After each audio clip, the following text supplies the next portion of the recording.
Varsity আসার জন্য তৈরি হচ্ছিলাম, তখন বাবা এসে বলল, ভার্সিটিতে একা যেতে পারবে তুমি? জি বাবা, পারবো। তুমি কি কোথাও যাবে? হ্যাঁ, আমার একটু কাজ আছে, খুব ইম্পর্ট্যান্ট, তাই বলছি তুমি আজ একাই চলে যাও। ঠিক আছে বাবা। তোমার চোখ মুখ কেমন লাগছে? কেন, শরীর খারাপ লাগছে? না, আমি ঠিক আছি, রাতে ভালো ঘুম হয়নি, তাই হয়তো এমন লাগছে। আচ্ছা, সাবধানে যেও, আমি আসি। আচ্ছা বাবা। বাবা চলে যায়, আমিও রেডি হয়ে ভার্সিটির উদ্দেশ্যে রওনা হই। ভার্সিটিতে আসতে অনেকটা লেট হয়ে যায়। আমি তাড়াহুড়ো করে গেট দিয়ে ঢুকতে গেলে একজন পথ আগলে দাঁড়ায়। আমি তার দিকে তাকিয়ে থমকে দাঁড়াই, কারণ আমার সামনে শরীফের বড় ভাই সজীব দাঁড়িয়ে আছে। আমি নিজেকে সামলে ভদ্রতার খাতিরে সালাম দিলাম। আসসালামু আলাইকুম ভাইয়া, কেমন আছেন আপনি? ভালো। আর থাকতে দিলে কোথায়? মানে, তোমার জন্য আমার ভাইটা হসপিটালে ভর্তি, পরিবারের একটা মানুষও ভালো নেই। শরীফ হসপিটালে? মানে? হ্যাঁ, হসপিটালে। গতকাল বাড়িতে গিয়ে নিজের শরীর থেকে রক্ত ঝরিয়ে এখন হসপিটালে ভর্তি। একটাবার চলো না আমার ভাইটার কাছে, খুব ভালোবাসে তোমাকে। এখন শরীফের পাশে তোমাকে খুব দরকার, প্লিজ চলো একটাবার। শরীফের অসুস্থতার কথাটা শুনে বুকের ভিতরটা পুড়ে যাচ্ছে। কাল আমার কথাগুলো হয়তো খুব কষ্ট দিয়েছে, তাই এমন করেছে। কালকে আমার ওভাবে বলা হয়তো একদমই ঠিক হয়নি, কিন্তু আমি তো ভুল কিছু বলিনি। তবে কেন করলো এমন? শরীফ কেমন আছে এখন? এসব ভেবে মন চাচ্ছে এক ছুটে শরীফের কাছে চলে যাই। মনে মনে শুধু একটা দোয়াই করে যাচ্ছে, শরীফের যাতে কিছু না হয়, ও যাতে সুস্থ হয়ে ওঠে। মনে মনে এমন হাজার ভাবনা ভাবার পরও সেটা প্রকাশ করলাম না। নিজেকে আর কারো কাছে দুর্বল করব না, আমাকে শক্ত হতে হবে। পরে আমি চুপচাপ গিয়ে একবার দেখে আসবো না হয়। তাই নিজেকে সামলে বলে উঠলাম, এখন তো আমাকে দরকার পড়ার কথা নয়। আপনার ভাইয়ের নতুন বউ আছে, তাকে বলুন আমি যেতে পারবো না, আমার ক্লাসে দেরি হয়ে যাচ্ছে, আমি আসছি। বলে আসতে নিলে সজীব ভাই তাচ্ছিল্য হেসে বলে উঠল, এখন আমার ভাইয়ের থেকে তোমার ক্লাস করাটা জরুরি হয়ে গেল? এই তোমার ভালোবাসা আমার ভাইয়ের প্রতি? মা ঠিকই বলে, তুমি আমার ভাইয়ের যোগ্য নও। আপনার মা কি বললো না বললো সেটা আমার দেখার বিষয় নয়, আর এখন আমার ক্লাস করাটাই জরুরি আপনার ভাইয়ের থেকে। যখন আমার সবচেয়ে খারাপ সময়ে আপনার ভাইকে পাশে দরকার ছিল, আপনার ভাই তখন কি করেছে? আমাকে ছেড়ে আরেকটা বিয়ে করেছে, আমাকে একা করে দিয়েছে। এখন আমার প্রতি এত ভালোবাসা দেখাচ্ছে কেন? তার নতুন বউয়ের প্রতি বলুন ভালোবাসা দেখাতে। আমার কাছে না এসে তার নতুন বউয়ের কাছে গিয়ে বলুন তার পাশে থাকতে। আমার ভাই বিয়ে করেনি। কথাটা শুনে অবাকের শীর্ষে পৌঁছে গেলাম আমি অবাক হয়ে ভাইয়াকে বলে উঠলাম, বিয়ে করেনি মানে? হ্যাঁ, বিয়ে করেনি। বিয়ের দিন সারাদিনও বাড়িতে ছিল না। আমার ভাই তোমাকে সত্যি খুব ভালোবাসে, তাই তোমাকে ঠকিয়ে বিয়েটা করতে পারেনি। কথাগুলো বলতে গিয়ে ভাইয়ার চোখে পানি ছলছল করছিল। আমি না চাইতো আমার চোখে পানি চলে এলো। শরীফ তবে বিয়ে করেনি? কথাটা ভেবেই মনের ভিতর খুশির জোয়ার বয়ে গেল। কিন্তু শরীফ আমাকে এতদিন সত্যিটা কেন বলেনি? আমি সত্যিটা না জেনে কত কষ্ট দিয়েছি শরীফকে, কিন্তু শরীফ আমাকে কেনই বা এখনো ফিরিয়ে নেয়নি? কি কারণ আছে এর পিছনে? আমাকে চুপ থাকতে দেখে ভাইয়া বলে উঠল, তোমাকে কিছু বলার মতো নেই আমার, আসছি আমি। বলেই ভাইয়া চলে গেল। আমি হাঁটু গেড়ে সেখানে বসে পড়লাম। অজর ধারায় চোখ দিয়ে পানি পড়ছে। আমার শরীফ তবে বিয়ে করেনি? আমার স্বামী আমারই আছে, আমার সোনার সংসার ভেঙে যায়নি। ভাবতেই মনটা খুশিতে নেচে উঠল, কিন্তু পরক্ষণেই মনটা কালো মেঘের ছায়ারা ভর করল। শরীফের শরীর ভালো না, নিজেকে আঘাত করেছে। আমার জন্য আজ শরীফের এ অবস্থা। আমাকে শরীফের কাছে যেতে হবে। আমি অপরাধী শরীফের কাছে, আমাকে যেতে হবে শরীফের কাছে। কথাগুলো ভেবে চোখের পানি মুছে ছুটলাম সজীব ভাইয়ার পিছন পিছন। আমি তো জানি না শরীফ কোন হসপিটালে আছে। ভাইয়া নিশ্চয় এখন হসপিটালে যাবে, তাই ওনাকে ফলো করতে লাগলাম। হসপিটালের বেডে শরীফ শুয়ে আছে। সারা রাত ঘুমের ওষুধের জন্য ঘুমিয়েছিল। বেশি আঘাত না পাওয়ায় আর তাড়াতাড়ি হসপিটালে আনায় বেশি কিছু হয়নি। একটু আগে জ্ঞান ফিরেছে তার। জ্ঞান ফেরার পর থেকে বাসার কারোর সাথে কথা বলেনি। কথা বলবেই বা কেন? তার পরিবারের জন্য আজ তার ভালোবাসা তার থেকে দূরে।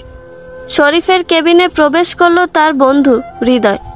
এসেই শরীফকে জড়িয়ে ধরে বলতে শুরু করলো, এমন পাগলামি কেন করলি তুই? যদি তোর কিছু হয়ে যেত তখন কি হতো তুই বুঝতে পারছিস? শরীফ নিশ্চুপ। তুই এমন চুপ করে থাকলে সাদিয়াকে তোর থেকে অনেক দূরে পাঠিয়ে দিব। শরীফ এবার গম্ভীর হয়ে বলে উঠল, আর কত দূরে পাঠাবি আমার থেকে?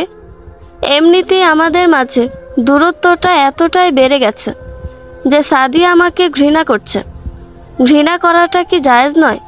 তুই তো ঘৃণা করার মতো পথ করে দিয়েছিস। সত্যিটা ওকে কেন বলছিস না? আর ওকে ফিরিয়েই বা আনছিস না কেন? ও আমাকে ঘৃণা করুক, আমি ওকে সারা জীবন ভালোবেসে যাব, ওর আশেপাশেই থাকবো। তারপরও সত্যিটা বলে ওকে ফিরিয়ে আনবি না তুই? না। কিন্তু কেন? কেন এসব করছিস তুই? যাকে এত ভালোবাসিস তাকে কেন দূরে রেখে এভাবে কষ্ট দিচ্ছিস? আর নিজেকে এভাবে কষ্ট দেওয়ার কি মানে? তুই বড্ড বেশি কথা বলছিস, যা তো এখান থেকে। আর তোর ফোনটা দিয়ে যা। ফোন দিয়ে কি করবি তুই? হাতুড়ি দিয়ে ভাঙবো। দিলে দে, না দিলে যা এখান থেকে। রাগ করছিস কেন? বলেছি কি দিব না? তো ফোন দে আর এখান থেকে ভাগ। হৃদয় একটা ভেঙচি কেটে ফোনটা শরীফকে দিয়ে বের হয়ে গেল। শরীফ ফোনটা হাতে নিয়ে বাঁকা হাসলো। রেস্টুরেন্টে হৃদয় ভাইয়ার সামনে বসে আছি। শরীফকে দেখার জন্য হসপিটালে পৌঁছানোর পরই হৃদয় ভাইয়ার সাথে দেখা। তখন উনি কিছু না বলে আমাকে এই রেস্টুরেন্টে নিয়ে আসে। ভাইয়া, কিছু বলার থাকলে বলুন, নয়তো আমি আসি। আমি শরীফের কাছে যাব। একটু পরে যাও, তোমার সাথে আমার কথা আছে। ভাইয়া, আপনি একটু অপেক্ষা করুন, না হয় আমি শরীফকে দেখেই চলে আসব। আমার এখানে এভাবে ভালো লাগছে না। শরীফ কেমন আছে কিছু জানি না, আমার মনটা বড্ড ছটফট করছে। প্লিজ ভাইয়া, যেতে দিন আমাকে। শরীফ এখন ভালো আছে, তুমি ওকে নিয়ে চিন্তা করো না। কিন্তু তোমাকে কথাগুলো বলা আমার খুব দরকার, নয়তো খুব বেশি দেরি হয়ে যেতে পারে। আমি কিছুক্ষণ ভেবে বলে উঠলাম, আচ্ছা ভাইয়া বলুন, একটু তাড়াতাড়ি বলবেন প্লিজ। আপনার কথা শুনে আমি শরীফকে দেখতে যাব। যতক্ষণ না নিজের চোখে দেখব ততক্ষণ শান্তি পাবো না আমি। ঠিক আছে, আমি আজ যা বলবো তার জন্য হয়তো তুমি কষ্ট পেতে পারো, কিন্তু আমাকে আজ সবটা বলতে হবে। আজ সেসব না জানালে তোমাদের মধ্যেকার দূরত্বটা হয়তো কমবে না, আর আমি সেটা চাই না। আমি চাই আমার বন্ধু সুখে থাকুক। তাই আজ মনের সাথে যুদ্ধ করে তোমার কাছে যাচ্ছিলাম সবটা জানাতে। কিন্তু আমার ভাগ্য ভালো, তাই তোমাকে হসপিটালে পেয়ে যাই। কি কথা ভাইয়া, যার জন্য আপনি এত চিন্তিত? বলবো, আজ আমি সব বলবো, কিন্তু তুমি কথা দাও আমার কথাগুলো শোনার পর তুমি শরীফকে কিছু বলবে না। জি ভাইয়া, আপনি বিশ্বাস করে বলতে পারেন। তারপর হৃদয় ভাইয়া বলতে শুরু করে, শরীফ বিয়ে করেনি, শরীফ তোমাকে খুব ভালোবাসে। শরীফ তোমাকে ঠকায়নি সাদিয়া। শরীফ তোমাকে এত কষ্ট দিয়ে শরীফ নিজেও ভালো নেই। এখন হয়তো তোমার মনে প্রশ্ন জাগতে পারে যে বিয়ে করেনি আর তোমাকে এখনও ভালোবাসে, তবে কেন তোমাকে ফিরিয়ে নিয়ে যাচ্ছে না, আর কেনই বা তোমাকে সত্যিটা জানায়নি। এসবের উত্তরের পিছনে একটা বড় কারণ আছে, যেটা শরীফ ছাড়া কেউ জানে না। আর তুমি কখনো মা হতে পারবে না, এটার জন্য শরীফ তার পরিবারকে দায়ী করছে। কিন্তু কেন এভাবে দায়ী করছে সেসব শরীফ আমাকে কিছু বলেনি। আমি এর বেশি কিছুই জানি না, কিন্তু এর পিছনে নিশ্চয়ই খুব বড় একটা রহস্য লুকিয়ে আছে, যেটা শরীফ ব্যতীত আর কেউ জানে না। আর শরীফ কেন এসব করছে সেটা একমাত্র তুমিই জানতে পারবে। তোমাকে এসব জানানোর পিছনে আমার 3টা কারণ রয়েছে। প্রথম কারণ হলো তুমি সত্যিটা না জেনে নিজে কষ্টে আছো। আর দ্বিতীয়ত, শরীফকে ভুল বুঝে ঘৃণা করছো, যেটা শরীফ একদমই মেনে নিতে পারছে না। সেটা শরীফ মুখে প্রকাশ না করলেও আমি বুঝতে পারি। আর তৃতীয় এবং সর্বশেষ কারণ হলো তোমাকে এভাবে সবটা না জানিয়ে দূরে রাখার কারণ উদ্ঘাটন করা, আর শরীফ কেন তার পরিবারকে দায়ী করছে সেটা রহস্য ভেদ করা। ভাইয়ার কথাগুলো এতক্ষণ মন দিয়ে শুনলাম, কিন্তু একটা কথাতে বড্ড বেশি কষ্ট হচ্ছে। আমার মা না হওয়ার পিছনে শরীফ তার পরিবারকে দায়ী করছে কেন? তবে কি তারা আমার মা হওয়ার ক্ষমতাটা নষ্ট করে দিয়েছে কোনোভাবে? না, এমনটা হতে পারে না। কেউ কিভাবে কারো এত বড় ক্ষতি করতে পারে? এমন কিছুই হয়নি। শরীফের পরিবার আমাকে মেনে নিতে না পারে, কিন্তু ওর পরিবার এমন কিছু করতে পারে না। মাথা কাজ করছে না। শরীফ কেন আমাকে ফিরিয়ে নিচ্ছে না? আর কেনই বা শরীফ তার পরিবারকে দায়ী করছে আমি মা হতে পারবো না বলে? এত কেনর উত্তর আমি কিভাবে পাবো? কি করব আমি? কিছু বুঝতে পারছি না। সাদিয়া, তুমি ঠিক আছো? ভাইয়ার কথায় নিজেকে স্বাভাবিক করার চেষ্টা করে বলে উঠলাম, হ্যাঁ ভাইয়া, ঠিক আছি আমি। সাদিয়া, এখন তুমি এভাবে ভেঙে পড়ো না প্লিজ। এখন তোমাকে শক্ত হতে হবে। শক্ত হয়ে সব কিছু খুঁজে বের করতে হবে। আর তার জন্য তোমাকে শরীফের জীবনে ফিরে যেতে হবে। ফিরে যেতে হবে কথাটা শুনে আমি ভাইয়ার দিকে অবাক চোখে তাকালাম। আমি ফিরে যাব মানে? আপনি কি বলছেন এসব? হ্যাঁ, আমি ঠিকই বলছি। তোমাকে এই কেনর উত্তর পাওয়ার জন্য তোমাকে শরীফের কাছাকাছি থাকতে হবে, যাতে তুমি সব কেনর উত্তর পেতে পারো। এতে হয়তো শরীফের পরিবার তোমাকে অনেক কষ্ট দিবে, কিন্তু তারপরও তো তুমি সত্যিটা খুঁজে বের করতে পারবে। তাই বড় ভাই হিসেবে আমার পরামর্শ রইল তোমার কাছে, ফিরে যাও শরীফের বাড়িতে। তবে সব উত্তর পেয়ে যাবে তুমি। এখন বাকিটা তোমার হাতে। আমি আসি। আমার কথাগুলো একটু ভেবে দেখো। কথাগুলো বলে ভাইয়া চলে যায়। আমি ঠায় বসে রয়েছি সেখানে। ভাইয়ার কথাগুলো মাথায় ঘুরছে, কিন্তু আমার মন সায় দিচ্ছে না। এই কেনর উত্তর খুঁজতে গিয়ে যদি সব এলোমেলো হয়ে যায়? কিচ্ছু ভাবতে পারছি না আমি কি করব কিছু মাথায় আসছে না। মন একবার বলছে এই রহস্যের জট খুলতে, আরেকবার বলছে খুলিস না, সব এলোমেলো হয়ে যাবে। মাথায় হাত দিয়ে রেস্টুরেন্টে বসে থেকে এসবই ভাবছি। হঠাৎ করে আশরাফুল চাচ্চুর কথা মাথায় আসে। আশরাফুল চাচ্চু আমার বাবার ছোট ভাই, আর চাচ্চু তার কাজের জন্য দেশের বাইরে থাকে, তাই চাচ্চু এসব কিছু জানে না। চাচ্চুকে এসব জানালে নিশ্চয়ই কোনো না কোনো সাজেশন দিতে পারবে। চাচ্চু আমাকে খুব ভালো বোঝে আর খুব ভালোবাসে আমাকে। চাচ্চুই পারবে আমাকে এই দোটানা থেকে বের করতে। তাই কিছু না ভেবে চাচ্চুর নাম্বারে ডায়াল করি। ফোন বেজে যাচ্ছে, কিন্তু কেউ ধরছে না। তাই বিরক্ত হয়ে ফোনটা রেখে দিলাম। বড় করে কয়েকটা শ্বাস ফেলে নিজেকে শান্ত করার চেষ্টা করলাম। কিছুক্ষণ পর আমি সফল হই, আর তখন শরীফের কথা মাথায় আসে। ব্যাগটা কাঁধে নিয়ে ছুটলাম শরীফকে দেখার জন্য। শরীফ কারো সাথে ফোনে হেসে হেসে কথা বলছে। ওপাশ থেকে কিছু শোনা যাচ্ছে না। আমি ঠিক আছি এখন। এমনটা করার পিছনে একটা বিরাট বড় কারণ রয়েছে। সেই কারণটা না হয় অজানাই থাক। আপনি একটু দেখে রাখবেন ওকে। সময় হলে আমি কথা বলে নিব। আপনি কিছু বলবেন না এখন। আচ্ছা, রাখছি এখন। খেয়াল রাখবেন একটু। কথাটা বলেই শরীফ ফোনটা কেটে দেয়। ফোনটা কেটে বাঁকা হেসে বলে উঠল, শোন রে কুজন, আমি বলি যে তোরে চাঁদ ভেবে আগুন নিয়ে খেলে নেড়ে। বলে অট্ট হাসিতে মেতে উঠল শরীফ। আর সবটাই এতক্ষণ বাইরে থেকে সাদিয়া দেখেছে। শরীফের কথা বলার ভাবভঙ্গি দেখে কিছুই বুঝল না, কিন্তু শেষের গানের লাইনগুলোতে সাদিয়া রহস্যের গন্ধ পাচ্ছে। সাদিয়া কিছু না বলে ফিরে আসতে নিলেই কেউ ওর হাত ধরে টান দেয়। এয়ারপোর্টের সামনে দাঁড়িয়ে আছি, পাশেই বাবা দাঁড়ানো। আমি ভয়ে ভয়ে আশেপাশে তাকাচ্ছি। বাবা আমাকে ভিতরে ঢোকার জন্য বললে আমি পা টিপে টিপে ভিতরে যাচ্ছি, আর বারবার পিছনে তাকাচ্ছি, দেখছি বাবা গেছে কিনা। এভাবে কিছুক্ষণ পর আমি ভিতরে চলে গেলাম। তখন উকি মেরে দেখি বাবা এখনো দাঁড়িয়ে আছে। আমি একটা জায়গায় লুকিয়ে পড়ি। এভাবে কিছুক্ষণ পর দেখি বাবা চলে গেছে। বাবা চলে গেছে দেখে আমিও এয়ারপোর্টের ভিতর থেকে দৌড়ে বেরিয়ে আসি। আমি বেরিয়ে আসার পরই একটা গাড়িতে ড্রাইভিং সিটের পাশে বসে পড়ি। সেটা দেখে পাশে থেকে সজীব ভাইয়া আর হৃদয় ভাইয়া হেসে ওঠে। আপনারা হাসছেন? আমার এদিকে ভয়ে জান যায় যায় অবস্থা, আর আপনারা হাসছেন। This is not fair. কি করব বলো? তুমি যেভাবে দৌড়ে গাড়িতে উঠলে। হৃদয় ভাইয়া বলেই হেসে উঠল আবার। ঠিক বলেছিস তুই, আমারও খুব হাসি পাচ্ছে। বলেই দুজনে আবার হেসে উঠল। আমি গাল ফুলিয়ে বসে আছি, কিন্তু হঠাৎ করে চাচ্চুর কথা মনে পড়ল। তৎক্ষণাৎ আমি চাচ্চুকে ফোন দিই। একবার বাজতেই চাচ্চু ফোন রিসিভ করে। চাচ্চু ফোন রিসিভ করে বলে ওঠে, কি রে, তুই ঠিকমতো সবটা করতে পেরেছিস তো? ওইদিকে সব ঠিক আছে তো? হ্যাঁ চাচ্চু, সব ঠিক আছে। তুমি এসব নিয়ে চিন্তা করো না, শুধু বাবা কল দিলে একটু ম্যানেজ করে নিও।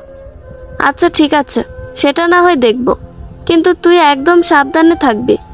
আর কোনো সমস্যা হলে আমাকে জানাবি। ঠিক আছে চাচ্চু, এখন রাখি, গাড়িতে আছি, আবার পরে কল দিব। আচ্ছা, ভালো থাকিস, নিজের খেয়াল রাখিস। আমি আচ্ছা বলে ফোনটা কেটে দিলে সজীব ভাইয়া বলে উঠল, অসংখ্য ধন্যবাদ তোমাকে। তুমি আবার ফিরে যাচ্ছ আমার ভাইয়ের জীবনটাকে নতুন করে সাজাতে। ধন্যবাদ দেওয়ার কিছু নেই ভাইয়া, আমি তো যাচ্ছি আমার সংসারটাকে আবার সোনার সংসারে পরিণত করতে, আমার ভালোবাসার মানুষটাকে আবার ফিরে পেতে। আপনি আমাকে সাহায্য করেছেন, তার জন্য আপনাকে অনেক ধন্যবাদ ভাইয়া। সেদিন আপনার সাথে দেখা না হলে হয়তো ব্যাপারটা এত সহজ হতো না। তোমরা এবার ধন্যবাদ দেওয়ার চাকরি বন্ধ করে আমাকে বলো তো, সজীব ভাইয়া সবটা জানলো কিভাবে যে তুমি ফিরে যাবে? আর তোমার চাচ্চুর ব্যাপারটাই বা কি, কিছুই বুঝতে পারছি না আমি। তবে শুনুন, 4 দিন আগে হসপিটালে আপনার সাথে কথা বলে আমি শরীফকে দেখতে যাই, আর ফেরার পথে কেউ আমার হাত ধরে পিছন থেকে আটকায়। আমি তখন পিছন ফিরে দেখি সজীব ভাইয়া আমাকে আটকিয়েছে। তখন আমি কিছু বলতে নিলে ভাইয়া বলে উঠল, তুমি এখানে কি করছো? তোমার না ক্লাস মিস হয়ে যাচ্ছে? তবে তুমি এখন এখানে কি করছো সাদিয়া? আসলে আমি একটু কাজ এসেছি ভাইয়া। তুমি কেন এভাবে নিজেকে আড়াল করছো সাদিয়া? আমি সবটাই বুঝতে পারছি যে তুমি এখানে শরীফকে দেখতেই এসেছো, তবে কেন তুমি আবার ফিরে যাচ্ছ? প্লিজ, ফিরে এসেছো আমার ভাইয়ের জীবনে, তুমি ফিরে এলে সবটা ঠিক হয়ে যাবে। আমাকে একটু সময় দিন ভাইয়া, আমার সময় চাই, আমি এখন আসি। ঠিক আছে যাও, তবে মনে রেখো তোমার প্রতি আমার ভাইয়ের ভালোবাসা মিথ্যা নয়। আমি তখন আর কিছু না বলে ফিরে আসি। তারপর সেদিন সারাদিন ভাবি কি করব, ফিরে যাব নাকি যাব না। তারপর সেদিন রাতে আমার চাচ্চুর সাথে কথা হয়। আমি ওনাকে সবটা বুঝিয়ে বললে উনি আমাকে ফিরে যেতে বলে, আর বাড়িতে সবটা জানালে বাবা কখনো মেনে নিবে না। তাই চাচ্চু প্ল্যান করে চাচ্চুর কাছে যাওয়ার নাম করে আমি ওই বাড়িতে যাব। তাই এয়ারপোর্ট থেকে এভাবে পালাতে হলো। আর এসবই সজীব ভাইয়াকে আমি ফোনে জানিয়েছি, কারণ সজীব ভাইয়ার সাহায্যে আমি ওই বাড়িতে খুব সহজেই যেতে পারবো। তাই সজীব ভাইয়াকে সবটা জানানোর প্রয়োজন ছিল। আর আপনার ফোন নাম্বার আমার কাছে ছিল না, তাই আপনাকে জানাতে পারিনি। তার জন্য সজীব ভাইয়াকে বলেছি উনি যাতে আপনাকে নিয়ে আসে এখানে, তারপর আমি আপনাকে সবটা বুঝিয়ে বলবো। আপনি প্লিজ রাগ করবেন না ভাইয়া, আপনাকে এখন সবটা জানালাম বলে। আরে না, রাগ কেন করব? তুমি একদম ঠিক কাজ করেছো সাদিয়া। আমি তোমার পাশে আছি, যে কোনো কাজে লাগলে আমাকে বলবে, আমি করব। ধন্যবাদ ভাইয়া। শরীফ রাগে ফুঁসছে। হসপিটাল থেকে আজই ফিরেছে, আর ফিরেই সবার আগে সাদিয়ার খোঁজ নেওয়ার জন্য ভার্সিটি আসে। কিন্তু এসে সাদিয়াকে সারা ভার্সিটি খুঁজে ফেলে, কিন্তু কোথাও সাদিয়া দেখা পায় না। তারপর শরীফ কাউকে ফোন দিলে জানতে পারে সাদিয়া অস্ট্রেলিয়া তার চাচ্চুর কাছে চলে গেছে। এটা ভেবেই শরীফ রাগে ফুঁসছে। দূরে থেকেছ মেনে নিয়েছি, এড়িয়ে চলেছ মেনে নিয়েছি, কষ্ট দিয়েছো মেনে নিয়েছি, ঘৃণা করেছো সেটাও মেনে নিয়েছি। তারপরও তোমাকে চোখের দেখা দেখেছি, কিন্তু তুমি এই শহর থেকে দূরে গিয়ে একদম ঠিক করনি। আমার চোখের আড়াল হয়ে একদম ঠিক করনি তুমি। এর ফল তোমাকে পেতে হবে সাদিয়া। আমি আসছি অস্ট্রেলিয়া তোমার কাছে, আমার চোখের আড়াল হওয়ার শাস্তি দিতে। কথাগুলো বলে শরীফ রেগে মেগে গাড়ি নিয়ে বাড়িতে চলল। পাগলের মতো ড্রাইভ করছে, পারলে উড়েই চলে যায় অস্ট্রেলিয়া সাদিয়ার কাছে। বেচারা তো জানে না তার বাড়িতে যাচ্ছে সাদিয়া।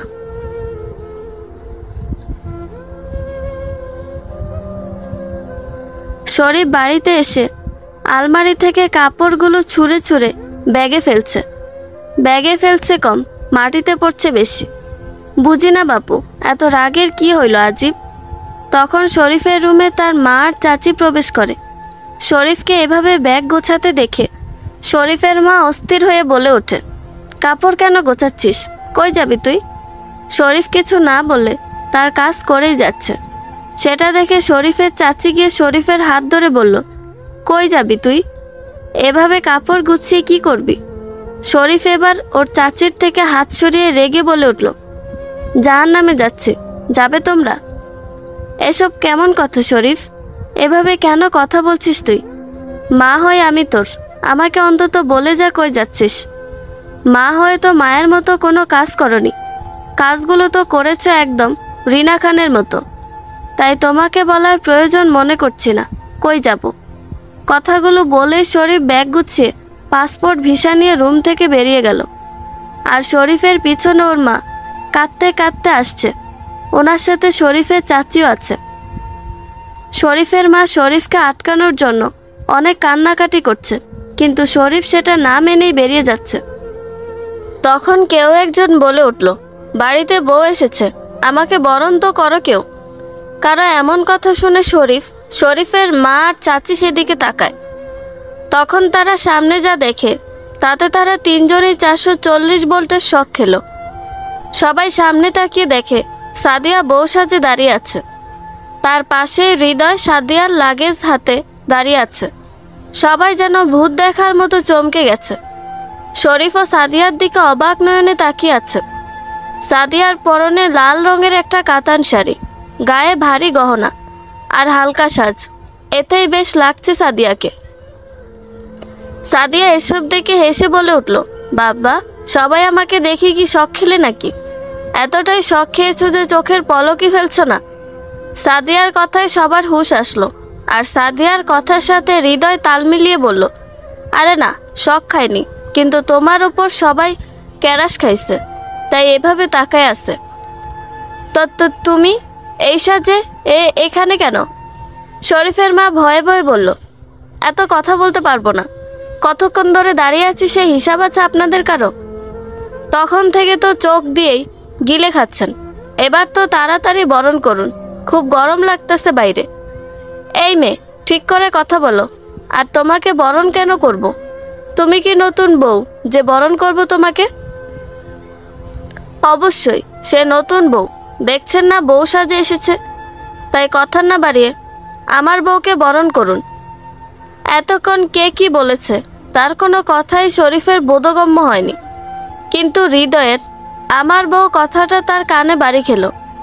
শরীফ আর কিছু না ভেবে হৃদয়ের কাছে তেড়ে গিয়ে কলার চেপে ধরে চিল্লিয়ে বলল, আমার বউ মানে?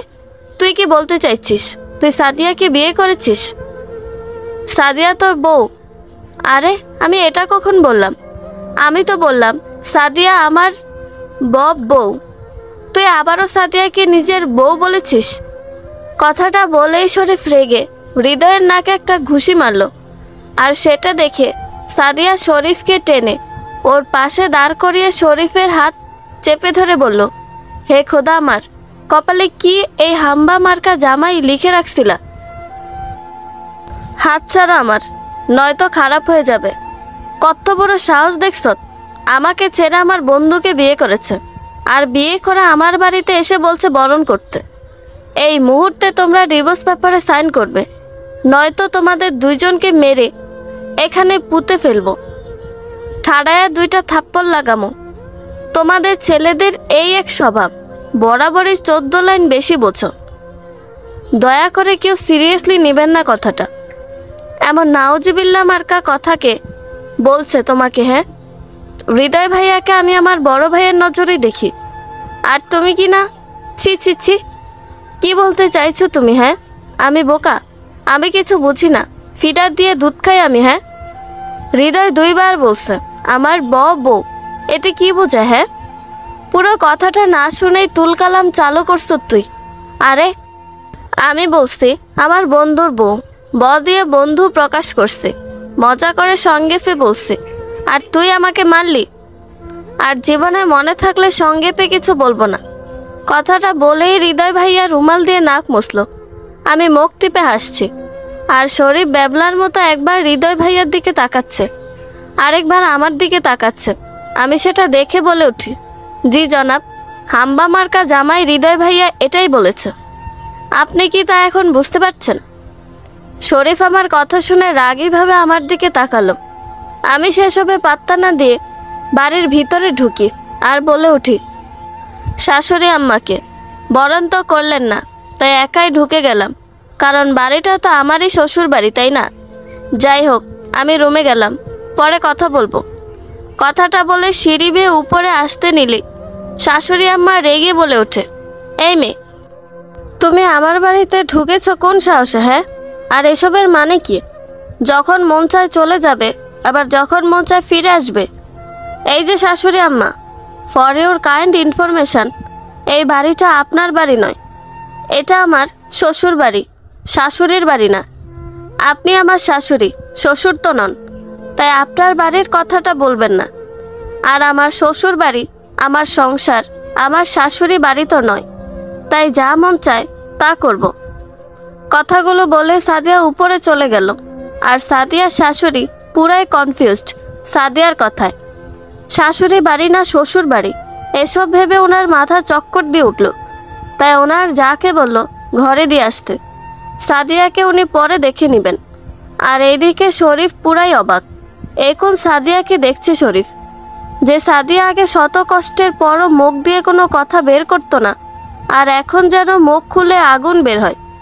শরীফকে এভাবে অবাক চোখে তাকিয়ে থাকতে দেখে পিছন থেকে শরীফের কাঁধে হৃদয় হাত দিয়ে বলে উঠল, ভাই, এত অবাক হইস না, কারণ সামনে দিয়ে এমন আরও অনেক কিছু হবে, সেটার জন্য অবাক হওয়াটা বাঁচায় রাখ।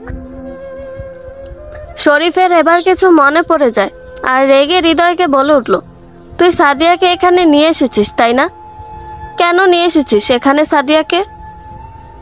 জায়গাটা ওর জন্য একদমই সেফ নয়, তুই কেন ওকে এখানে আনলি? সাদিয়াকে হৃদয় নয়, আমি এনেছি। আর তুই কি বলতে চাইছিস সাদিয়া এখানে সেফ নয় মানে কি শরীফ? পিছন থেকে সজীব কথাটা বলে ওঠে। শরীফ এতটাই রেগেছিল যে কি বলতে কি বলে ফেলেছে সেটা এখন খেয়াল হলো। তাই শরীফ নিজেকে সামলে বলে উঠল, যে মেয়ে শ্বশুর বাড়ি থেকে পালিয়ে যেতে পারে সেই মেয়েকে আমি ফিরে পেতে চাই না, কারণ কখন কি করে বসে তার কোনো ঠিক নেই। তাই বলেছি সেফ নয় আমাদের জন্য। শরীফ, তুই কি বলছিস এসব? সাদিয়া মোটেও অমন মেয়ে নয়। আর সাদিয়া পালিয়ে গিয়েছিল মানে? আমি বলছি পালিয়ে গিয়েছিল নাকি কেউ ওকে সরিয়ে ফেলেছিল? কথাটা সজীবের পাশে থেকে শরীফের ভাবি বলেছে। উনি ওনার মেয়েকে নিয়ে হসপিটালে গিয়েছিল, তাই এতক্ষণ এখানে ছিল না। আর সজীব সাদিয়া আর হৃদয়কে বাড়িতে নামিয়ে দিয়ে ওনার বউ আর মেয়েকে হসপিটাল থেকে নিয়ে এসেছে। শরীফের ভাবির কথাটা শুনে শরীফ কিছুটা ঘাবড়ে গেল, তাই আমতা আমতা করে বলল, সরিয়ে ফেলছে মানে? কি বলতে চাইছেন ভাবি? এটাই বলতে চাইছি যে সেদিন তোমার বিয়ের রাতে তুমি সাদিয়াকে এই বাড়ি থেকে সরিয়ে ফেলেছ। শরীফের ভাবির কথা শুনে সবাই যেন আকাশ থেকে পড়ল। শরীফ সাদিয়াকে সরিয়ে ফেলেছিল মানে কি? শরীফের বিয়ের পরের দিন যখন সাদিয়াকে কেউ খুঁজে পায়নি, তখন সবাই ভেবেছে সাদিয়া এই কষ্ট যন্ত্রণা সহ্য করতে না পেরে পালিয়ে গেছে, তার জন্য ব্যাপারটা কেউ ঘাটেনি। কিন্তু এখন তো অন্য কিছুই শুনছে। শরীফ সরিয়ে ফেলেছে মানে? কেন করলো শরীফ এটা? ভাবি, আপনি এসব কি উল্টাপাল্টা বলছেন? আমি সাদিয়াকে সরিয়ে ফেলেছি মানে? তুমিই তো সে। শরীফের ভাবি আর কিছু বলবে তার আগেই শরীফের বড় ভাই বলে উঠল, তুমি থামো, ঘরে যাও, স্বর্ণাকে খাওয়াও গিয়ে, অনেকক্ষণ ধরে কিছু খায়নি, আমি দেখছি এদিকটা। তারপরও শরীফের ভাবি কিছু বলতে চাইলে সজীব চোখ পাকিয়ে তাকায়, তার জন্য উনি কিছু না বলে মাথা নিচু করে চলে যায়। শরীফও সুযোগ বুঝে সেখান থেকে চুপচাপ কেটে পড়ে, কারণ এখানে থাকলেই বড় ভাই আর ওই মির্জাফর বন্ধুটা চেপে ধরবে, যার উত্তর শরীফ এখন দিতে চায় না, তাই চুপচাপ চলে যায়। সেটা দেখে সজীব আর হৃদয় হেসে ফেলে একসাথে। আমি আমার রুমে চলে এলাম। এই রুমটাতে বিয়ের পর আমি আর শরীফ থাকতাম। আজ কতদিন পর এই ঘরে এলাম, ভেবেই চোখের কোণে পানি জমা হলো। রুমটা এখনো আগের মতোই গোছানো। এই রুমটাতে কত স্মৃতি জমা আছে, আমি রুমের প্রতিটা জায়গায় ছুঁয়ে দিচ্ছি। আমি যখন এসব ভাবনায় মশগুল, তখন দরজা খোলার আওয়াজে আমি পিছন ফিরে দেখি শরীফ দাঁড়িয়ে আছেন। আমি সাথে সাথে পিছন ফিরে চোখের পানি মুছে নিজেকে স্বাভাবিক করে কিছু বলতে যাব, তখনই ঠাস করে একটা থাপ্পড় পড়ে আমার গালে। আমি গালে হাত দিয়ে দাঁড়িয়ে আছি। তারপর শরীফ আমাকে কিছু না বলেই হন হন করে রুম থেকে বেরিয়ে যায়। থাপ্পড় দেওয়ার পর কান্না পেল, এখন খুব রাগ হচ্ছে। কি ভাব, দেখেছ, থাপ্পড় মারলি তো মারলি, কারণটা তো বলে যেতে, তবে না হয় মনকে বুঝ দিতাম যে এই কারণে মারলি। শালা হিটলার, দেখে নিব তোকে। অন্যদিকে শরীফ ছাদে দাঁড়িয়ে আকাশের দিকে তাকিয়ে মনে মনে বলছে, কেন ফিরে এলে এখানে?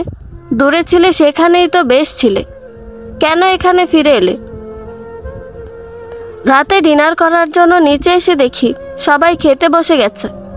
বড় ভাবি খাবার সার্ভ করছে, সবাই আছে, কিন্তু আমার হিটলার জামাইটা নেই। আমি কাউকে কিছু না বলে চুপচাপ গিয়ে আমার শাশুড়ি আম্মার পাশে বসে পড়লাম। আমাকে দেখে আমার শ্বশুর, চাচা শ্বশুর, ছোট দেওর অমিত আর নীলুফা আপু সবাই যেন ভূত দেখার মতো অবাক হয়েছে, কিন্তু ওরা সবাই খুব খুশি হয়েছে আমাকে ফিরে আসতে দেখে, সেটা সবার মুখের দিকে তাকিয়ে বুঝতে পারছি। কিন্তু শাশুড়ি আম্মার ভয়ে কেউ কিছু বলার সাহস পাচ্ছে না। আমি কাউকে কিছু না বলে আমার শাশুড়ি আম্মার চাচি শাশুড়ির দিকে তাকালাম। কিভাবে রাগে ফুঁসছে, ভেবেছে আগের মতো সব কাজ করে মুখের সামনে খাবার রাখবো। এভাবে যে খাওয়ার জন্য ডাইনিং টেবিলে বসে পড়ব সেটা বুঝতে পারেনি। আমার বেশ মজাই লাগছে ওদের এমন চেহারা দেখে। হঠাৎ আমার চাচি শাশুড়ি বলে উঠল, বাড়ির বউ হয়ে কিভাবে বসে আছে দেখো, লজ্জা শরম বলতে কিছু নেই এই মেয়ের। Same to you. আমার এমন কথা শুনে সবার চোখ বের হওয়ার উপক্রম। আমার শাশুড়ি আম্মু রেগে বলে উঠল, এই মেয়ে, তুমি ছোটোর সাথে কিভাবে কথা বলছো? হ্যাঁ, আপনাকে বলিনি বলে কি আপনার খারাপ লাগছে? শাশুড়ি আম্মা, ডোন্ট মাইন্ড, আপনাকেও বলছি, আপনারাও তো বাড়ির বউ, আপনারা কিভাবে চুপচাপ বসে খাচ্ছেন? এবার নিশ্চয়ই ঠিক আছে, তাই না শাশুড়ি আম্মু? আমি খাবার বেড়ে নিজের প্লেটে নিতে নিতে কথাটা বললাম। আমার কথায় শ্বশুর আব্বা আর অমিত ফিক করে হেসে ফেলল। শাশুড়ি আম্মা কটমট চোখে শ্বশুর আব্বার দিকে তাকাতে উনি চুপ করে গেলেন। এবার শাশুড়ি আম্মা আমাকে রেগে বলে উঠল, তোমার মতো মেয়ে আমার জীবনে দেখিনি। এমন নির্লজ্জ না হলে কিভাবে এত কিছুর পরও কোনো দ্বিধা ছাড়া সবার সাথে খেতে বসেছে দেখো। আমি হলে জীবনও পারতাম না। আমি তো আপনি না, আর না আপনি আমি। সাদিয়া, চুপ করে খাও, কিছু বলো না। আমি তো চুপ করেই ছিলাম আপু, কিন্তু তোমার মা আর জেঠিমা তো চুপ থাকতে দিচ্ছে না। ননস্টপ ভাঙা রেকর্ড বাজিয়ে চলেছে, এক পা কবরে চলে গেছে, তারপরও বুড়িদের তেজ কমছে না। এই মেয়ে, মুখ সাম। আর কিছু বলতে পারলো না আমার শাশুড়ি আম্মা, তার আগেই মুখে একটা আস্ত ডিম দিয়ে দিয়েছে। ডিমটা মুখে নিয়ে উনি আমার দিকে রাগে চোখে তাকিয়ে আছে। আমি মুচকি হেসে ওনার কয়টা পিক তুলে ডোন্ট কেয়ার ভাব নিয়ে আমার খাবারটা নিয়ে উপরে চলে এলাম। আর ওইদিকে শাশুড়ি আম্মা কি করছে নিশ্চয়ই জানেন। সাদিয়ার কাহিনী এতক্ষণ উপর থেকে সবই শরীফ দেখেছে আর মুচকি মুচকি হাসছে। সে কিছুটা নিশ্চিন্ত এখন সাদিয়াকে নিয়ে, যে সাদিয়া এখন আর আগের মতো দুর্বল নেই। কিন্তু সাদিয়াকে উপরে আসতে দেখে শরীফ দৌড়ে রুমে চলে গেল। আমি খাবার নিয়ে রুমে ঢুকে দেখি শরীফ ঘরে নেই। আশেপাশে তাকিয়ে দেখি ওয়াশরুমের দরজা বন্ধ। তাই কিছু না বলে খাবারটা বেডে রেখে তার পাশে আমি পা ঝুলিয়ে বসে পড়লাম। উদ্দেশ্য হলো শরীফ আসলে একসাথে খাবো। আমার অপেক্ষার অবসান ঘটিয়ে শরীফ আসলো। আমি সেটা দেখে মুচকি হাসলাম। শরীফ আমাকে দেখেও না দেখার ভান করে বারান্দায় চলে যাচ্ছিল। আমি দৌড়ে শরীফের টি শার্টের কলার পিছন থেকে ধরে টানছি। সেটা দেখে শরীফ রেগে বলে উঠল, হোয়াট ইজ দিস? কি করছে এসব? ছাড়ো আমাকে। ভাবটা কম লও আর বসো, খাবো আমি। আমি খাবো না, ছাড়ো আমাকে। আমি শরীফকে এবার বিছানায় বসিয়ে তার সামনে দাঁড়িয়ে বললাম, জানি আপনি যে খাইতেন না, আর আমি তো আপনারে কইও নাই যে খান, কিংবা আপনি না খেলে আমি খাবো না। আমার কথায় শরীফ কিছুটা অপ্রস্তুত হয়ে গেল। আমি সেটা দেখে শরীফের আড়ালে মুচকি হাসলাম। তারপর শরীফের কোলে বসে পড়লাম আর খাবারের প্লেটটা শরীফের হাতে দিয়ে বললাম, খাইয়ে দাও আমাকে। আমার কাজে আর কথায় শরীফ খুব অবাক হয়েছে, সেটা ওর ফেস দেখে বোঝা যাচ্ছে। শরীফ অবাক হয়ে বলে উঠল, মানে কি? মানে হলো তুমি আমাকে খাইয়ে দিবা। নিজের হাতে খাইতে আলসেমি লাগতেছে। নামো আমার কোল থেকে। আর আমাকে কি তোমার নিজের মাইনে করা চাকর মনে হচ্ছে যে যা বলবে তাই করব? জি নট। তোমাকে আমার মাইনে করা চাকর ভাবতে বই গেছে। তুমি তো আমার কাগজে কলমে সই করা পার্মানেন্টলি হাব্বি। কথাটা বলে শরীফের গালে টুপ করে একটা চুমু দিয়ে দিলাম।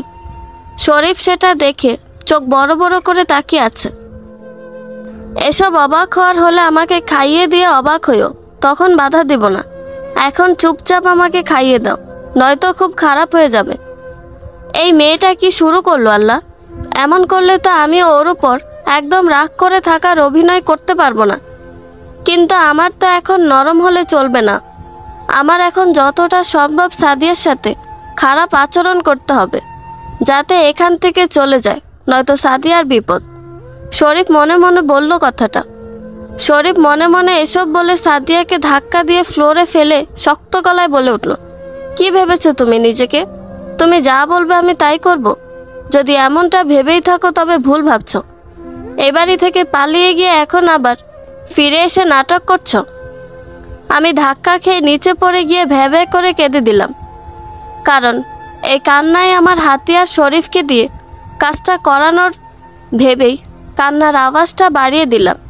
আমার কান্না দেখে শরীফ হকচকিয়ে গিয়ে আমার কাছে ছুটে এসে অস্থির হয়ে জিজ্ঞেস করলো, কোথায় লেগেছে তোমার?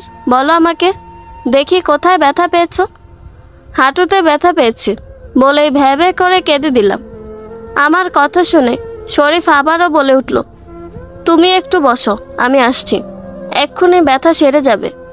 না, তুমি যাবে না, আর ব্যথা কমানোর জন্য কোথাও যেতে হবে না। আমাকে তুমি খাইয়ে দিলে ব্যথা কমে যাবে। আমার কথা শুনে শরীফ চোখ কটমট করে তাকালো। আমি ইনোসেন্ট ফেস করে শরীফের দিকে তাকালাম। তারপর আমাকে কিছু না বলে শরীফ আমাকে কোলে করে বিছানায় বসিয়ে দিল। আমি শুধু ভাবার চেষ্টা করছি কি করতে চাইছে। তারপর হঠাৎ ইয়া বড় একটা ভাতের দলা মুখে পুরে দিল। সব রাগ এই ভাত আমার মুখে দিয়ে শোধ করলো বজ্জারটা। অনেক কষ্টে ভাতের দলাটা শেষ করলাম। তারপর যেই না মুখে পানি দিব, তখন শরীফ আমার মুখ চেপে ধরে আবারও বড় ভাতের দলা মুখে দিয়ে দিল। আমার এবার সত্যি কান্না করার মতো অবস্থা হয়েছে। শরীফ আমার ফোন হাতে নিয়ে রাগী চোখে তাকিয়ে আছে আমার দিকে। আমি ডোন্ট কেয়ার একটা ভাব নিয়ে আপেল চিবুচ্ছি। আমাকে কিছু বলতে না দেখে শরীফ ফোনটা আছাড় মেরে 2 টুকরো করে ফেলল।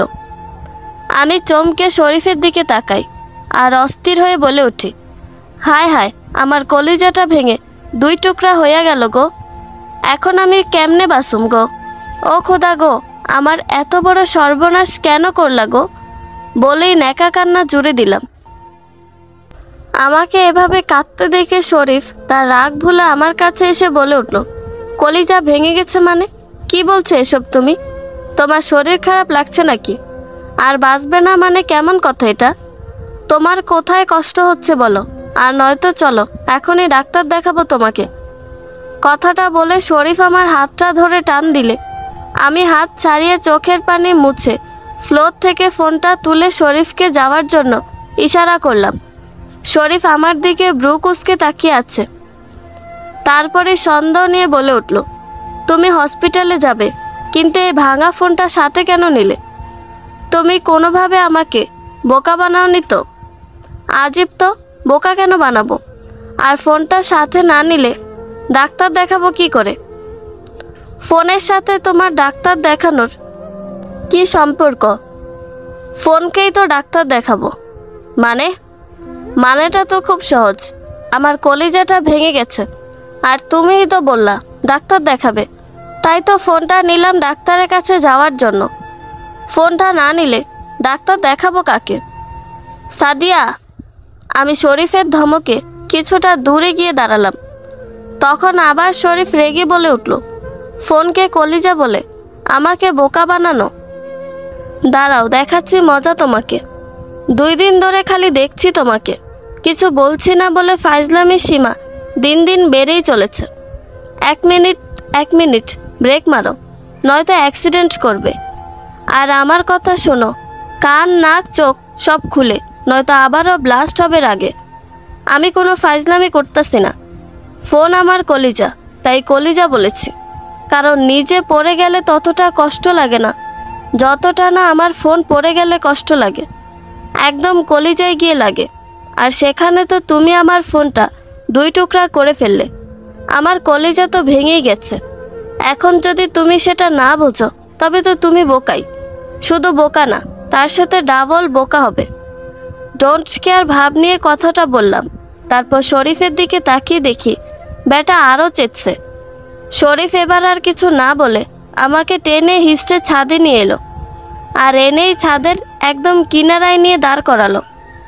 এমনভাবে দাঁড় করালো যে শরীফ আমার হাতটা ছেড়ে দিলে পড়ে যাব। আমি শরীফের হাতটা শক্ত করে আঁকড়ে ধরলাম। সেটা দেখে শরীফ রেগে বলে উঠল, ছাড়ো আমাকে, একদম ধরবে না। এখনই তোমাকে এখান থেকে ধাক্কা দিয়ে ফেলে মেরে ফেলবো। ফাজলামি করো আমার সাথে? হ্যাঁ? আল্লাহ গো আল্লাহ, কি কও এসব? আমাকে মেরে ফেললে তো তুমি বিধবা হয়ে যাবে। প্লিজ, তোমার এত বড় ক্ষতি কইরো না। তোমার সাথে সাথে তো তোমার হবু পোলাপানও এতিম হয়ে যাইব। আমি আর ফাজলামো করব না, এবারের মতো ছেড়ে দাও। এই মাইয়া এত কথা কেমনে শিখলো খোদা? আমাকে পাগল করে ছাড়বে একদম, ফেলে তো দিব না, কিন্তু রাগ না হলে, ভয় না দেখালে কাজের কাজ কিছু হবে না। আর এই মাইয়াও চুপ করবে না, আমার কানে 13টা বাজায় ছাড়ব। মনে মনে শরীফ বলল, ছাড়বো, তবে একটা শর্ত আছে। রাজি থাকলে বলো, নয়তো ধাক্কা দিয়ে সত্যি সত্যি ফেলে দিব। আল্লাহ, না না, এমন করো না। আমি রাজি, সব শর্তে রাজি, কিন্তু তার আগে আমাকে এখান থেকে উঠাও প্লিজ। এখন আমি যা জানতে চাইবো সবটা বলবা, কোনো ফাজলামো না করে। আর যা বলবো সব মেনে নিবা, ঠিক আছে? আগে তো এখান থেকে উঠি, তারপর তোরে কেমনে টাইট দিতে হয় আমার ভালো করে জানা আছে। মনে মনে কথাটা বলে তাড়াতাড়ি মাথা ঝাঁকিয়ে উত্তর দিলাম, সব মানব। শরীফ আমাকে আর কিছু না বলে সরে এসে আমাকে ছাদের মাঝখানে নিয়ে এলো। আমি একটা স্বস্তির নিঃশ্বাস ফেললাম। তখন শরীফ তার হাত গুজে বলে উঠল, ছেলেটাকে যার সাথে ফোনে কথা বলছিলে তখন? ওটা তো আমার ফ্রেন্ড। ছেলের সাথে কিসের বন্ধুত্ব? আর বন্ধুকে মিস ইউ বলার কি মানে? আরে, ছেলে মেয়ের সমান অধিকার কথাটা কি জানো না তুমি? ছেলে মেয়ে সবাই বন্ধু হতে পারে, এটাও তো একটা অধিকার, তাই না? আর বন্ধুত্ব করতে পারবো, বন্ধুকে মিস করলে মিস ইউ বলতে পারবো না নাকি? মজা করতে গিয়ে কী থেকে কী বলতেছি নিজেও জানি না। শুধু জানি এই রাক্ষসটার হাত থেকে বাঁচতে হবে। না, পারবে না। আজ থেকে ছেলেদের সাথে কথা বলা যাবে না, কোনো ছেলে ফ্রেন্ড থাকবে না আজ থেকে।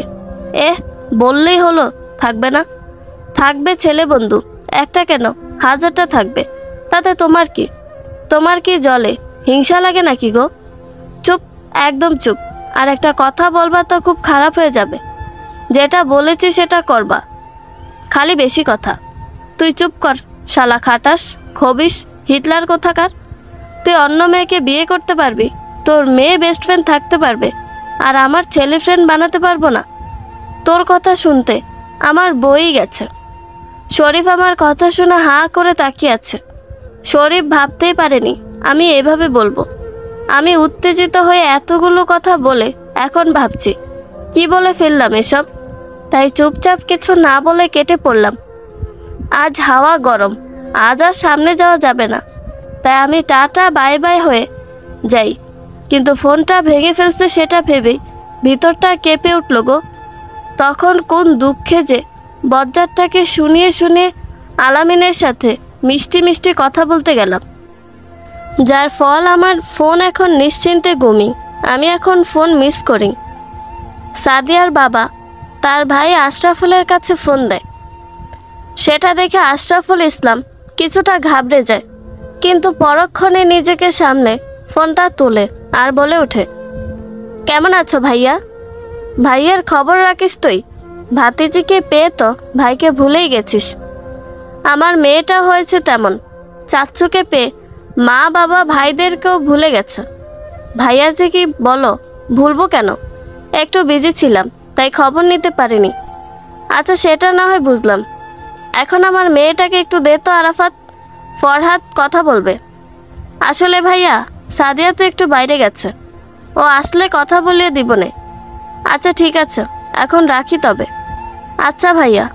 ফোনটা রেখে আশরাফুল একটা স্বস্তির নিঃশ্বাস ফেলে আর বিড়বিড় করে বলে ওঠে, কতদিন যে এভাবে মিথ্যা বলে চলতে হবে, কবে এইসব লুকোচুরি শেষ হবে?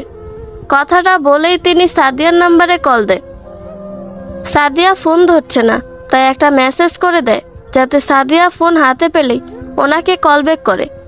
বসন্ত প্রায় শেষের দিকে। এই বসন্তকালে সকল গাছ নতুন সাজে সজ্জিত হয়। এই বসন্তটা খুব পছন্দের আমার।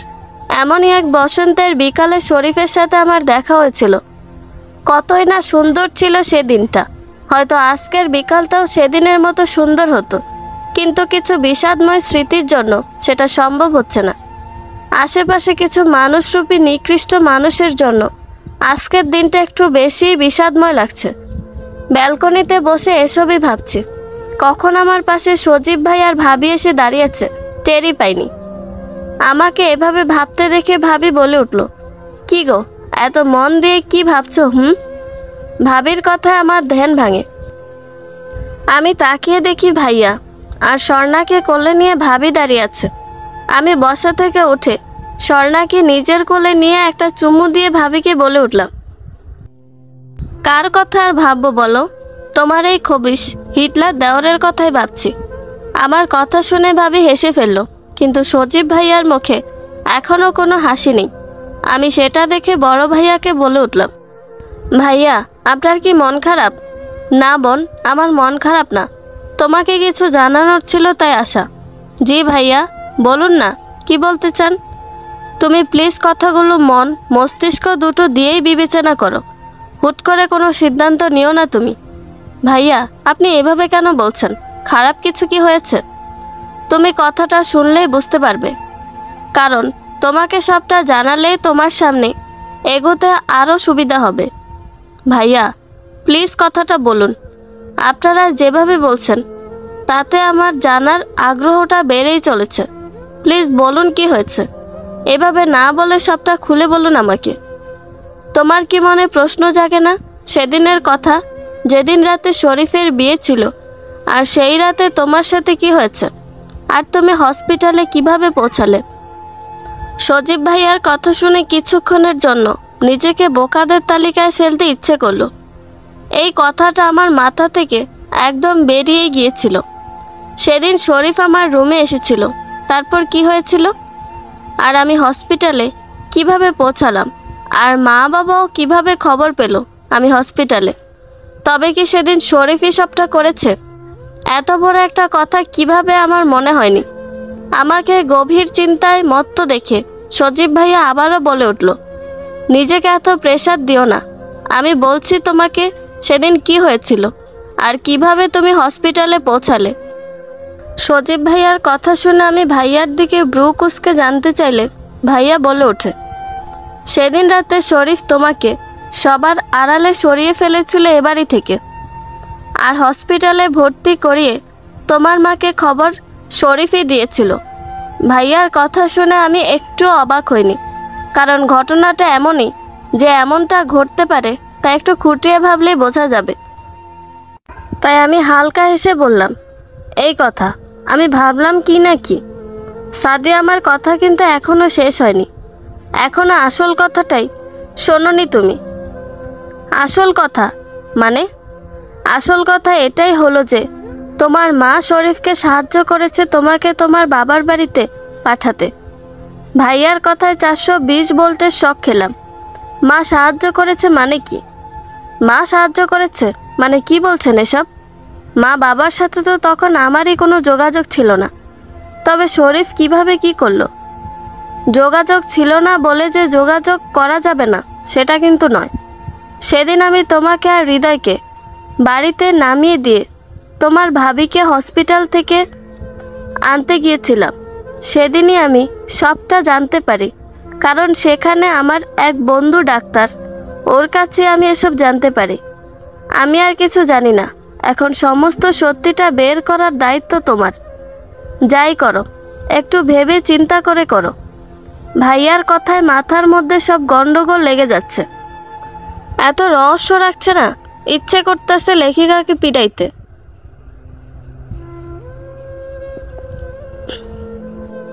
ঘরের মধ্যে পায়চারি করে চলেছি অনবরত, মাথা কাজ করছে না একদমই। কিভাবে আমি সমস্ত রহস্য ভেদ করব, এসব ভাবছি তখন চোখ পড়ে পানির বোতলের দিকে। সেটা দেখে মাথায় শয়তানি বুদ্ধিরা ভর করে।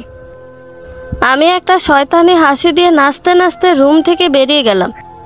শরীফ অফিস থেকে ফিরে এসে রুমে গিয়ে দেখে ঘরে সাদিয়া নেই। সেটা দেখে শরীফ একটা স্বস্তির নিঃশ্বাস ফেলল।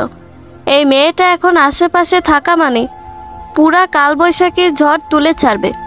কিন্তু শরীফকে ভুল প্রমাণিত করে সাদিয়া হুট করে শরীফের সামনে চলে আসে। শরীফ ছিটকে কিছুটা দূরে চলে যায়, আর সাদিয়া খিলখিলিয়ে হেসে ওঠে। শরীফ নিজেকে সামলে সাদিয়ার দিকে তাকায়। অনেক দিন পর সাদিয়াকে এভাবে হাসতে দেখল। বুকের ভিতর যেন প্রশান্তির হাওয়া বয়ে যাচ্ছে।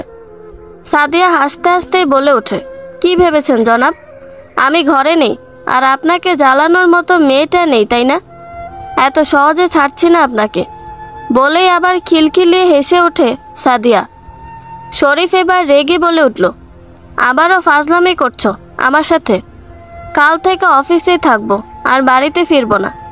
বাড়িতে ফিরলেই শুরু হয়ে যায় ভাঙা টেপ রেকর্ডার। সে তুমি যাই বলো, আমার কোনো সমস্যা নেই। তোমাকে জ্বালানোর জন্য অফিসে পৌঁছাতে আমার 2 মিনিট লাগবে না। এখন নাও তো এই শরবতটা খেয়ে ফেলো, তবে আজ রাতে আর তোমাকে জ্বালাবো না। শরীফ সন্দেহ করে তাকায় সাদিয়ার দিকে, কিন্তু পরক্ষণে শরীফ কিছু একটা ভেবে সাদিয়ার হাত থেকে গ্লাসটা নিয়ে টেবিলে রেখে সাদিয়াকে টেনে ঘর থেকে বের করে দিয়ে দরজা বন্ধ করে দেয়। সাদিয়া রাগে ফুঁসছে, ধন্যবাদ এত সুন্দর অফার দেওয়ার জন্য। আজ সারা রাত নিশ্চিন্তে ঘুমাবো। আর শরবতে যে গন্ডগোল করেছ সেটা বুঝতে আর বাকি নেই আমার। সাদিয়া শরীফের কথা শুনে পুরো অবাক। বেটায় বুঝলো কেমনে? ধ্যাত, একটা কাজও ঠিকঠাক করতে পারি না। এখন এই বজ্জাত বেটার পেট থেকে কথা কিভাবে বের করব? আর আমি রাতে থাকবো কোথায়? ভাল লাগে না। বাবার সামনে অপরাধীর মতো বসে আছে। বাবা সবটা জেনে গেছে যে আমি এখানে এসেছি। পাশে আমার শ্বশুর বাড়ির সবাই বসে আছে, শরীফও আছে, কিন্তু তার কোনো ভাবান্তর নেই। তুমি কি এত কিছুর পরও এখানে থাকতে চাও, নাকি আমার সাথে বাড়িতে ফিরবে? ফিরবো, চিরদিনের মতো এ বাড়ি থেকে চলে যাব, কিন্তু তার আগে আমার কিছু প্রশ্নের উত্তর চাই। শরীফের দিকে তাকিয়ে কথাটা বললাম। আমি আবারও বলে উঠলাম, একটা সম্পর্কে কি বাচ্চা হওয়াটা খুবই জরুরি? ভালোবাসার কি সেখানে কোনো মূল্যই নেই? 3 বছর প্রেম করে পালিয়ে বিয়ে করেছিলাম আমরা। আমার পরিবার পরিজন সব ছেড়ে তোমাকে আপন করে নিয়েছিলাম, আর তুমি শুধু একটা বাচ্চার জন্য আমাকে এ বাড়ি থেকে সরিয়ে দিলে। শরীফ মাথা নিচু করে দাঁড়িয়ে আছে। তার পাশেই শয়তানি হাসি দিয়ে দাঁড়িয়ে আছে আমার শাশুড়ি। হঠাৎ আমার শ্বশুর মশাই বলে উঠলেন, শরীফ যে তোমাকে বৃহত্তর কোনো স্বার্থে এ বাড়ি থেকে সরিয়েছে সেটা তোমার থেকে ভালো আর কেউ জানে না। আর আমার মতে বাচ্চা না হওয়াটা কোনো সম্পর্ক টিকিয়ে রাখার চাবিকাঠি নয়, ভালোবাসাই একটা সম্পর্কের মূল ভিটা। যদি ভালোবাসার কোনো দাম না থাকতো তবে পৃথিবীতে এত সংসার ভেঙে যেত না বাচ্চা থাকা সত্ত্বেও। তুমি চুপ করো তো, এত জ্ঞান দিতে কে বলেছে তোমাকে? অপয়াটা বাড়ি থেকে চলে যাচ্ছে, এতেই শকর আলহামদুলিল্লাহ। শরীফের মা বলল, মা, সাদিয়াকে একদম অপয়া বলবে না। সাদিয়া অপয়া নয়, আর সাদিয়া এ বাড়ি থেকে কোথাও যাবে না। অপয়াকে অপয়া বলবো না তো কি বলবো? এই মেয়ে এই সংসারে আসার পর থেকে একটা না একটা দুর্ঘটনা ঘটেই চলেছে। আমার ছেলেটা বাবার সুখ পাবে না, তো এমন মেয়েকে কেন আমি আমার বাড়িতে রাখবো? মা, একদম চুপ করো। এতক্ষণ তুমি অনেক কথা বলেছ, কিন্তু আর মানতে পারছি না। অপয়া যদি কেউ হয়ে থাকে তবে সেটা তুমি। শরীফের কথা শুনে সবাই অবাক। মাকে কেউ এভাবে বলে? শরীফের মার চোখে পানি টলমল করছে, কিন্তু শরীফ সেসবে পাত্তা না দিয়ে বলে উঠল, এতক্ষণ ভেবেছি চুপ করে থাকবো, আমি মুখ খুললে আমার মায়ের ক্ষতি। কিন্তু তুমি তো মা না, একটা রাক্ষসী, যে নিজের ছেলের বাবা হওয়ার সুখ কেড়ে নিয়েছ। একটা মা হয়ে আরেকটা মেয়ের মা হওয়ার ক্ষমতা কেড়ে নিয়েছ। তুমি এসব কি বলছো? আমার মা হওয়ার ক্ষমতা তোমার মা কেড়ে নিয়েছে মানে কি? হ্যাঁ, তোমার মা হওয়ার ক্ষমতা আমার মা নষ্ট করে দিয়েছে, আর তোমাকেও জানে মেরে ফেলতে চেয়েছে। আমি সবটা জানতে পারি। যখন আমার মা আর চাচি মিলে তোমাকে ওই বন্ধ করে বন্দি করে রেখেছিল, তখন তোমাকে মেরে ফেলার ষড়যন্ত্র করছিল তারা। আমি ওদের ঘরের সামনে দিয়ে যাওয়ার সময় সবটা শুনতে পাই, যে আমার মা আর চাচি মিলে তোমার মা হওয়ার ক্ষমতা কেড়ে নিয়েছে। তাই সেদিন রাতে তোমাকে আমি এ বাড়ি থেকে সরিয়ে ফেলি, তোমার ঘাড়ে ইঞ্জেকশন পুশ করে, আর তোমাকে হসপিটালে রেখে আসি। তোমার মাকে সবটা জানাই, যাতে উনি তোমাকে নিজের কাছে রাখতে পারে, কারণ তুমি তোমার বাবার বাড়িতেই সেফ থাকবে। এখন হয়তো তোমার মনে প্রশ্ন জাগতে পারে যে আমি হসপিটালে না রেখে তোমাকে তোমার বাড়িতেই তো পৌঁছে দিতে পারতাম, কিন্তু সেটা কেন করিনি? তার পিছনের কারণ হলো তোমার বাবা। কারণ তোমার বাবা আমার সাথে তোমাকে দেখে ফেললে কখনো মেনে নিত না, আর তোমাকে সেফলি রাখতেও পারতাম না। তাই আমি তোমার মার সাথে যোগাযোগ করে তোমাকে হসপিটালে রেখে আসি, আর তোমার সমস্ত খবর তোমার মার থেকে নিতাম আমি। শরীফ কথাগুলো বলতে গিয়ে গলা ধরে আসছিল, কিন্তু তারপরও শরীফ নিজেকে শক্ত রেখে কথাগুলো এক নাগারে বলে থামে। সবার চোখে রাগ প্লাস পানি, কারণ কোনো মা যে এতটা নিষ্ঠুর কাজ করতে পারে জানা ছিল না। শরীফ আবারও বলে ওঠে, আমার মা আমার ভালো না চাইতেই পারে, কিন্তু আমি আমার মাকে ভালোবাসি, তাই মাকে কিছু বলবো না। আমি আমার ভালোবাসাকে মা মেনে নিতে পারেনি, তাই আমি আমার ভালোবাসার মানুষটার হাত ধরে আজ 1 বছর পর আবারও চলে যাব। মায়ের মুখের দিকে তাকিয়ে এতদিন কিছু বলতে পারিনি, কিন্তু আজ আর পারছি না, চলো আমার সাথে। কথাটা বলেই শরীফ আর কাউকে কিছু বলতে না দিয়ে আমার হাত ধরে বেরিয়ে আসে বাড়ি থেকে। সেদিন কেউ আমাদের থামাতে পারেনি। 6 মাস পর জানালার গ্রিল ধরে দাঁড়িয়ে আছি আমি, দৃষ্টি আমার বাইরে খেলা করা কয়েকজন বাচ্চার উপরে। তখন শরীফ আমার কাঁধে হাত দিয়ে বলে উঠল, আমি যে সিদ্ধান্ত নিয়েছি সেটা কি ভুল কোনো সিদ্ধান্ত? একদমই নয়, এটাই সঠিক সিদ্ধান্ত। আমি মা হতে পারবো না, আর তুমিও বাবা হতে পারবে না। আর এখানের বাচ্চাগুলোরও কোনো বাবা মা নেই। এখান থেকে যদি একটা বাচ্চাকে মা বাবার স্নেহ ভালোবাসা দিয়ে আগলে রাখতে পারি, তবে আল্লাহ তাআলা আমাদের উপর খুশি হবে। আমার কথা শুনে শরীফ আমাকে তার বুকে আগলে ধরে। সেদিন আমরা বেরিয়ে আসার পর আর কারো সাথে কোনো যোগাযোগ করিনি। শরীফকেও ক্ষমা করে দিয়েছি আমি, কারণ শরীফ যা করেছে সেটা তো ভুল কিছু করেনি। যা করেছে সবটা আমার ভালোর জন্যই করেছে। আর আমরা সিদ্ধান্ত নিয়েছি একটা বাচ্চা দত্তক নিব। আমার সংসারটা সোনার সংসারে পরিণত করব নতুন করে। আমার মা হওয়ার ক্ষমতা হয়তো নষ্ট করা হয়েছে, কিন্তু এমন হাজারো মেয়ে আছে যারা মা হতে পারে না বলে তাদের সোনার সংসার ভেঙে যায়। তারা তখন কিছু করতে পারে না, কারণ তারা তাদের স্বামীকে সন্তান সুখ দিতে পারবে না বলে নিজেকে সরিয়ে ফেলে চুপচাপ। এই একই সমস্যা যখন কোনো পুরুষের হয় তখন এমন কিছুই হয় না। তখন মেয়েদের নানাভাবে বোঝানো হয় তারা যাতে মানিয়ে নেয়। তেমনটা কি ছেলেরা মানিয়ে নিতে পারে না? একটা মেয়ে যখন মা হতে পারবে না জেনে ডিপ্রেশনে ভোগে, তখন কি তার স্বামীর কর্তব্য নয় তার পাশে থেকে তাকে সুস্থ করে তোলা, নাকি তার দায়িত্ব পিতৃসুখ পাওয়ার জন্য আরেকটা বিয়ে করা? বাচ্চা তো আল্লাহর দান জিনিস, আল্লাহ না চাইলে তো কিছু করার নেই। কিন্তু এই একই যুক্তি মেয়েদের ক্ষেত্রে কতবার খাটে যতটা ছেলেদের ক্ষেত্রে খাটে। মেয়েরা সমস্যা থাকলে আরেকটা বিয়ে করো, সেই মেয়ে তোমাকে বাচ্চা দিবে। বিয়ে হয় কি শুধু বাচ্চা জন্ম দেওয়ার জন্যই, যে বাচ্চা না হলে বিয়েটা ভেঙে যাবে? মেয়েরা কি কোনো বাজারে বিক্রি করা আলু, পেঁয়াজ, পটল? যতক্ষণ এসব ভালো থাকবে ততক্ষণ দাম থাকবে, আর নষ্ট হলে ফেলে দিবে। তেমন কি বাচ্চা হলে মেয়েটার দাম থাকবে, আর বাচ্চা জন্ম দিতে না পারলে নষ্ট জিনিস যেমন ফেলে দেওয়া হয় তেমন ফেলে দিবে। অহরহ দেখতে পাচ্ছি মেয়ের মা হওয়ার ক্ষমতা না থাকলে ডিভোর্স, আর ছেলের বাবা হওয়ার ক্ষমতা না থাকলে নানা রকম যুক্তি দেওয়া হয়। সম্পর্কে বাচ্চা না হওয়াটা কোনো সমস্যা না, যদি সে সম্পর্কে ভালোবাসার জায়গাটা খাঁটি আর শক্তপোক্ত হয়। বাচ্চা হওয়াটাই যদি সম্পর্ক মজবুত করার চাবিকাঠি হতো, তবে এত সংসার ভাঙতো না বাচ্চা থাকার পরও।